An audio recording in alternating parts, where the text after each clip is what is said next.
السلام علیکم ورحمۃ اللہ وبرکاتہ۔ الحمد للہ رب العالمین والصلاة والسلام علی رسولہ الکریم وعلی آلہ وصحبہ اجمعین، اما بعد۔ محترم سامعین کرام، ہمارے سامنے ایک سوال ہے۔ سوال کے کرنے والے ہمارے ایک معزز دینی بھائی ہیں۔ انہوں نے سوال کیا ہے کہ ایک آدمی فوت کر جاتا ہے، انتقال کر جاتا ہے، تو اس کے گھر والے، اس کے اہل و عیال، اس کے رشتہ دار اس کے لیے کون کون سا عمل کر سکتے ہیں جس سے اس کو ثواب ملے گا۔ اور بہت ساری جگہوں پر یہ دیکھا گیا ہے کہ جب کسی کے گھر میں فوت کوئی ہو جاتے ہیں تو ان کی طرف سے لوگوں کو جمع کر کے قرآن کریم پڑھتے ہیں، اور پھر جو قرآن کریم پڑھتے ہیں اس کا ثواب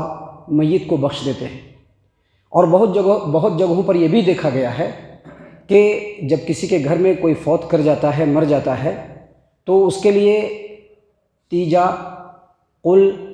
12ویں، 40واں اور اسی طرح سے برسی مناتے ہیں، اور اس وقت لوگوں کو جمع کر کے ان کے لیے کھانا وغیرہ تیار کرتے ہیں۔ تو یہ سب اعمال کیسے ہیں؟ ان باتوں کے بارے میں قرآن و حدیث کی روشنی میں رہنمائی فرمائیے۔ ہمارے معزز بھائی جناب سوال کے کرنے والے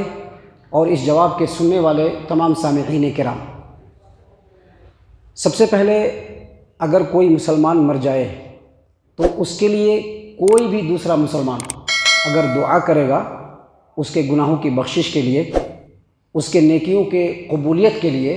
اللہ تبارک و تعالیٰ سے اگر دعا کرے گا تو اللہ تبارک و تعالیٰ اس کو قبول ضرور فرمائیں گے۔ اب چاہے وہ اس کی بیوی ہو، اس کے بچے ہوں، اس کے اولاد ہو، اس کے رشتہ دار ہوں، اس کے دوست و احباب ہوں، یا کوئی بھی مسلمان اگر مر گیا ہے وہ مسلمان اور اس کے لیے دعا کرے گا تو اللہ تبارک و تعالیٰ اس کا فائدہ، اس کا اجر و ثواب اس میت کو دے گا۔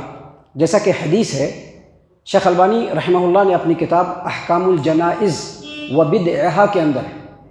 پیج نمبر 239 پہ اس حدیث کو روایت کیا ہے، نقل کیا ہے کہ ام المومنین عائشہ رضی اللہ عنہا نے فرمایا کہ اللہ کے رسول صلی اللہ علیہ وسلم مدینے کے اندر بقیع قبرستان ہے، بقیع قبرستان، جس کو یہاں لوگ جنت البقیع کہتے ہیں، حالانکہ اس کا نام جنت البقیع نہیں ہے، اس کا نام ہے بقیع الغرقد۔ تو وہ بقیع قبرستان ہے، پیارے رسول صلی اللہ علیہ وسلم وہاں جاتے تھے اور وہاں جو مدفون لوگ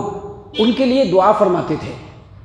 ام المومنین عائشہ رضی اللہ عنہا نے ان سے پوچھا کہ آپ کیوں جاتے ہیں ان کے لیے دعا کرنے؟ تو نبی اکرم صلی اللہ علیہ وسلم نے فرمایا، انی امرت ان ادعو لہم، مجھ کو یہ حکم دیا گیا ہے کہ میں ان کے لیے دعا کروں۔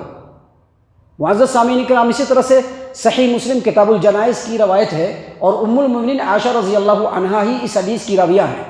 وہ کہتی ہیں کہ اللہ کے رسول صلی اللہ علیہ وسلم بقیع الغرقد قبرستان میں جب جاتے تو وہاں مدفون لوگوں کے لیے دعا اس طرح سے کرتے۔ کیسے کرتے؟ اللہم اغفر لأہل بقیع الغرقد، اللہ تبارک و تعالیٰ بقیع الغرقد قبرستان میں جو لوگ مدفون ہیں ان کے گناہوں کی بخشش اور مغفرت فرما۔ تو یہ جو دونوں حدیثیں ہیں، اس حدیث سے پتہ چلتا ہے کہ اللہ تبارک و تعالیٰ نے پیارے رسول صلی اللہ علیہ وسلم کو حکم دیا کہ جو لوگ مر گئے ہیں ان کے لیے آپ دعا کیجئے۔ لہٰذا کوئی بھی موتا ہے، اگر وہ مسلمان ہے، وہ ایمان والا ہے، اس کے لیے کوئی بھی مسلمان دعا کرے گا، صدق دل سے دعا کرے گا، دعا کے شرائط پورے ہوں گے تو اللہ تبارک و تعالیٰ اس کا اجر و ثواب اس موتا کو دے گا۔ معزز سامعین کرام، اسی طرح سے اگر ہمارے گھر میں کوئی فوت ہو جائے، اگر کوئی فوت ہو جاتا ہے تو اس کے ذمے اگر روزہ رہ گیا ہے، مثال کے طور پر ایک آدمی رمضان کے مہینے میں بیمار تھا، روزہ نہیں رکھ پایا، پورا رمضان گزر گیا اور وہ فوت ہو گیا، تو اب اس کی طرف سے روزے کی قضا اس کے اولاد دیں گے۔ بیٹا دے گا، بیٹی دے گی، یا پھر بیوی بھی دے سکتی ہے، یعنی جو اس کے ولی ہیں، جو اس کے وارثین ہیں، بیٹا، بیٹی یا اس کی بیوی، وہ اس کی طرف سے روزے کی قضا دے۔ اس سلسلے میں نبی اکرم صلی اللہ علیہ وسلم کی حدیث ہے، صحیح البخاری کتاب الصوم، باب من مات وعلیہ صوم اللہ کے رسول صلی اللہ علیہ وسلم نے فرمایا، ام المومنین عائشہ رضی اللہ عنہا اس حدیث کی راویہ ہیں، وہ کہتی ہیں کہ نبی صلی اللہ علیہ وسلم نے فرمایا، من مات وعلیہ صیام صام عنہ ولیہ، ایک آدمی مرتا ہے اور اس کے اوپر کچھ روزہ باقی رہ گیا ہے تو اس کے جو ولی ہوں گے، جو اس کے وارثین ہوں گے، جو اس کے اولاد ہوں گے، بیٹا یا بیٹی، وہ اس کی طرف سے روزے کی قضا دیں گے، روزے کو پورا کریں گے۔ معزز سامعین کرام، اسی طرح سے ایک آدمی مرنے سے پہلے کچھ نظر مان لیتا ہے۔ مثال کے طور پر وہ نظر مانتا ہے کہ اگر میرے بیٹے کی صحت آ گئی تو میں اللہ تبارک و تعالیٰ کے لیے یہ عمل کروں گا، یا میرا فلاں کام ہو گیا تو میں فلاں کے لیے یہ عمل کروں گا، اور وہ آدمی فوت کر گیا۔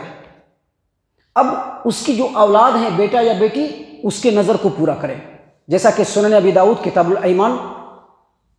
اللہ کے رسول صلی اللہ علیہ وسلم کے صحابی سعد بن عبادہ رضی اللہ عنہ روایت کرتے ہیں کہ میں نے پیارے رسول صلی اللہ علیہ وسلم سے پوچھا کہ اللہ کے رسول صلی اللہ علیہ وسلم، میری امی کا انتقال ہو گیا ہے اور انہوں نے نظر مانی تھی، کیا میں ان کی طرف سے نظر کو پورا کر دوں؟ نبی صلی اللہ علیہ وسلم نے کہا کہ ہاں، ان کی طرف سے نظر کو پورا کر دو۔ سامعین کرام، اسی طرح سے اگر کسی میت کے اوپر قرض ہے تو اس کے قرض کو اگر ادا کر دیا جائے تو میت کو فائدہ پہنچے گا، اور وہ قرض اس کے وارثین، اس کے ولی، اس کے اولاد اس کی طرف سے ادا کریں گے۔ لیکن اگر اولاد جو ہے وہ قرض ادا کرنے کی صلاحیت نہیں رکھتے ہیں تو کوئی بھی آدمی قرض ادا کر دے، اس کی طرف سے قرض ادا بھی ہو جائے گا اور میت کو فائدہ بھی پہنچے گا۔ اسی طرح سے اگر کوئی آدمی مر گیا ہے اور اس کا نیک اور صالح اولاد ہے، نیک اولاد ہے، صالح اولاد ہے، وہ آدمی مر گیا، وہ آدمی بھی توحید پرست تھا، نیکوکار تھا، اللہ تبارک و تعالیٰ کے اوپر یقین رکھنے والا تھا، اللہ کی عبادتوں کو انجام دینے والا تھا، اللہ کے حکم کی اطاعت و فرما برداری کرنے والا تھا۔ مرنے کے بعد وہ آدمی جنت میں اس کو مقام مل گیا ہے۔ اب اس آدمی کے لیے اس کے نیک اولاد اگر دعا کریں گے، دعا استغفار کریں گے، اللہ تعالیٰ اس کے درجے کو بلند کر دے گا۔ جنت کے اندر جو درجہ تھا نا، اس سے بلند درجہ اس کو دے گا۔ اس سلسلے میں حدیث ہے، سنن ابن ماجہ ابواب الادب باب بر الوالدین، ابو ہریرہ رضی اللہ عنہ اس حدیث کے راوی ہیں، وہ کہتے ہیں کہ اللہ کے رسول صلی اللہ علیہ وسلم نے فرمایا کہ ایک آدمی جنت کے اندر ایک درجے پر ہوتا ہے، اچانک اس کے درجے کو اپ گریڈ کر دیا جاتا ہے، اونچا بڑھا دیا جاتا ہے، اوپر کر دیا جاتا ہے۔ اب وہ آدمی جنت میں ایک مقام پر تھا، اس سے اعلیٰ مقام اس کو ملا، تو وہ پوچھے گا کہ مجھ کو یہ اونچا مقام کیوں دیا گیا؟ تو نبی صلی اللہ علیہ وسلم نے فرمایا کہ اس سے کہا جائے گا کہ تیرے بیٹے نے، تیرے اولاد نے، تیری بیٹی نے تیرے لیے مغفرت کی دعا کی، جس کی وجہ سے اللہ تبارک و تعالیٰ نے تیرے درجے کو بلند کر دیا۔ تو نیک اولاد اگر دعائے مغفرت کرے گی، اس کے لیے دعا کرے گی، تو اللہ تبارک و تعالیٰ اس کے بدلے میں بھی اس کو ثواب پہنچائے گا، فائدہ پہنچائے گا۔ معزز سامعین کرام، اسی طرح سے اگر کسی میت نے نظر مانی ہو کہ ہم حج کریں گے یا عمرہ کریں گے، تو اس کے جو اولاد ہیں وہ ان کی طرف سے حج کر سکتے ہیں ان کے مرنے کے بعد، یا عمرہ کر سکتے ہیں، جیسا کہ حدیث ہے صحیح مسلم کتاب الصیام کی روایت ہے، بریدہ رضی اللہ عنہ روایت کرتے ہیں کہ ایک عورت پیارے رسول صلی اللہ علیہ وسلم کے پاس آئی اور اس نے کہا کہ اللہ کے رسول صلی اللہ علیہ وسلم، میری امی کی وفات ہو گئی ہے، میری امی فوت ہو گئی ہیں، اور ان کے اوپر 1 مہینے کا روزہ تھا، تو کیا میں اس روزہ کو رکھوں؟ کہا کہ ہاں، اس کے روزہ کو پورا کرو۔ کہا کہ میری امی نے نظر مانی تھی کہ میں حج کروں گی، کیا میں اس کی طرف سے حج کر لوں؟ نبی صلی اللہ علیہ وسلم نے کہا کہ ہاں، حج کر لو۔ اس حدیث کی روشنی میں اگر کوئی آدمی مر گیا ہے اور وہ حج نہیں کر پایا ہے یا حج کر ہی لیا ہے، تو اس کی جو اولاد ہوگی، اس کے جو اولیاء ہوں گے، وہ اس کی طرف سے حج بھی کر سکتے ہیں اور عمرہ بھی کر سکتے ہیں، دونوں ہی کرنا جائز ہے، حج بھی کر سکتے ہیں، عمرہ بھی کر سکتے ہیں، اس کا اجر و ثواب اس موتا کو مل جائے گا، کیونکہ نبی اکرم صلی اللہ علیہ وسلم کی حدیث سے یہ بات ثابت ہے۔ ایک بات یاد رکھیے، ہم ساری باتیں جو بتلا رہے ہیں اس میں حدیث کا حوالہ جو دے رہے ہیں وہ اس بات کی علامت ہے، اس بات کی پہچان ہے کہ کوئی بھی عمل اسی وقت فائدہ دے گا جب وہ اللہ کے رسول صلی اللہ علیہ وسلم کی حدیثوں سے ثابت ہو، قرآن کریم سے ثابت ہو، نبی کے فرمان سے ثابت ہو، تبھی جا کر کے وہ فائدہ دے گا۔ اپنی طرف سے کوئی عمل بنا کر کے اگر کرتے ہیں تو وہ فائدہ دینا تو بہت دور کی بات، وہ ایک بدعت ہو جائے گا اور وہ بدعت انسان کے گمراہ ہونے کا ذریعہ بن جائے گا۔ معزز سامعین کرام، اسی طرح سے اگر ہمارے اپنے فوت ہو جاتے ہیں، مر جاتے ہیں، تو اس کی طرف سے ہم صدقہ بھی کر سکتے ہیں۔ اولاد صدقہ کرے، بیوی صدقہ کرے، بیوی مر گئی تو شوہر صدقہ کرے، اس کے اولاد بیٹا بیٹی صدقہ کرے۔ اس سلسلے میں حدیث ہے، حدیث صحیح البخاری کی کتاب الجنائز کی، ام المومنین عائشہ رضی اللہ عنہا روایت کرتی ہیں کہ ایک آدمی پیارے رسول صلی اللہ علیہ وسلم کے پاس آیا اور اس نے کہا کہ اے نبی صلی اللہ علیہ وسلم، میری امی کا اچانک فوت ہو گیا ہے، اچانک وہ انتقال کر گئی ہے، اور مجھ کو امید ہے کہ اگر وہ ان کو موقع ملتا کچھ کہنے کا تو وہ کہتے کہ میری طرف سے صدقہ کرو، تو کیا میں ان کی طرف سے صدقہ کر دوں؟ نبی صلی اللہ علیہ وسلم نے کہا کہ صدقہ کر دو۔ اور اسی طرح سے سعد بن عبادہ رضی اللہ عنہ روایت ہے یہ، اور یہ روایت سنن نسائی کتاب الوصایا کی ہے۔ وہ کہتے ہیں کہ میں نے پیارے رسول صلی اللہ علیہ وسلم سے پوچھا کہ اللہ کے رسول صلی اللہ علیہ وسلم، میری امی مر گئی ہیں، ان کا انتقال ہو گیا ہے، وہ فوت ہو گئی ہیں، کیا میں ان کی طرف سے صدقہ کروں؟ کہا کہ ہاں صدقہ کرو۔ کہا کہ کیا صدقہ کروں؟ کہا پانی پلاؤ لوگوں کو۔ تو اس سے یہ پتہ چلا کہ اگر کوئی مر جاتا ہے تو اس کے اولاد، بیٹا بیٹی، یا اس کی بیوی،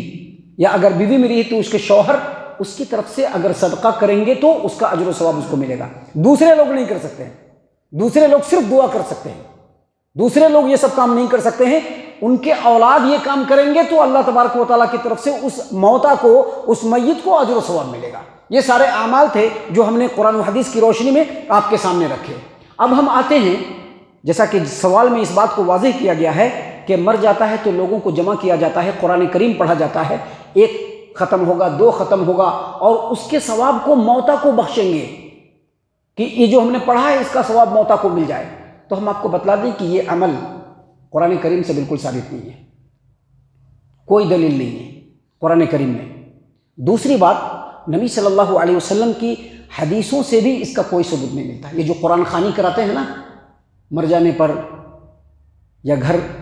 گھر جو ہے اوپننگ ہوتے ہیں اس وقت جو جمع کر کے قرآن خوانی کراتے ہیں، یا مرنے کے وقت خاص طور سے کوئی مر جاتا ہے تو 1 ختم، 2 ختم، 4 ختم، 10 ختم، 20 ختم، 50 ختم، اس طرح سے جو ہے اس کا ثواب بخشتے ہیں کہ اس کا جو ثواب ہے ہمارے موتا کو مل جائے۔ یہ عمل قرآن کریم سے بھی ثابت نہیں ہے، نبی صلی اللہ علیہ وسلم کی حدیثوں سے بھی ثابت نہیں ہے۔ نبی صلی اللہ علیہ وسلم کی زندگی میں آپ کی چہیتی اور پیاری بیوی خدیجۃ الکبریٰ رضی اللہ عنہا فوت ہو گئی، کوئی قرآن خوانی نہیں کیا۔ آپ صلی اللہ علیہ وسلم کے پیارے چچا حمزہ رضی اللہ عنہ یہ فوت کر گئے، شہید ہو گئے، ان کے لیے قرآن خوانی نہیں کروایا گیا۔ آپ صلی اللہ علیہ وسلم نے قرآن خوانی نہیں کروایا۔ صحابہ کرام کے قول و عمل سے یہ بات ثابت نہیں ہے تو یہ بات سنت نہیں بلکہ بدعت ہے، اور نبی صلی اللہ علیہ وسلم نے بدعت سے بچنے کے لیے کہا ہے، کیونکہ بدعت فائدہ نہیں پہنچاتا ہے بلکہ نقصان پہنچاتا ہے۔ اسی طرح سے یہ جو مرنے کے بعد تیجا ہوتا ہے، قل ہوتا ہے، 12ویں ہوتی ہے، 40واں ہوتا ہے، برسی منایا جاتا ہے، سارے لوگ جمع ہوتے ہیں، میت کو یاد کرتے ہیں، کھانا تیار ہوتا ہے، کھانا کھایا جاتا ہے، ان اعمال کو صحابہ کرام رضی اللہ عنہم نے نوحہ کہا ہے۔ نوحہ جس کے اوپر لعنت ہے،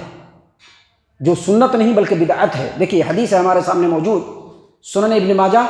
ابواب ما جاء فی الجنائز، حدیث نمبر 1612، جریر بن عبداللہ البجلی رضی اللہ عنہ سے روایت ہے۔ وہ کہتے ہیں کہ ہم لوگ میت والوں کے ہاں جمع ہونے کو اور جمع ہونے والوں کے لیے جو کھانا تیار ہوتا ہے اس کھانا کے تیار ہونے کو نوحہ میں شمار کرتے تھے، نوحہ۔ اور نوحہ کے بارے میں اللہ کے رسول صلی اللہ علیہ وسلم نے لعنت فرمائی ہے اور کہا کہ نوحہ کرنے والا ہم میں سے نہیں ہے۔ لہذا یہ جو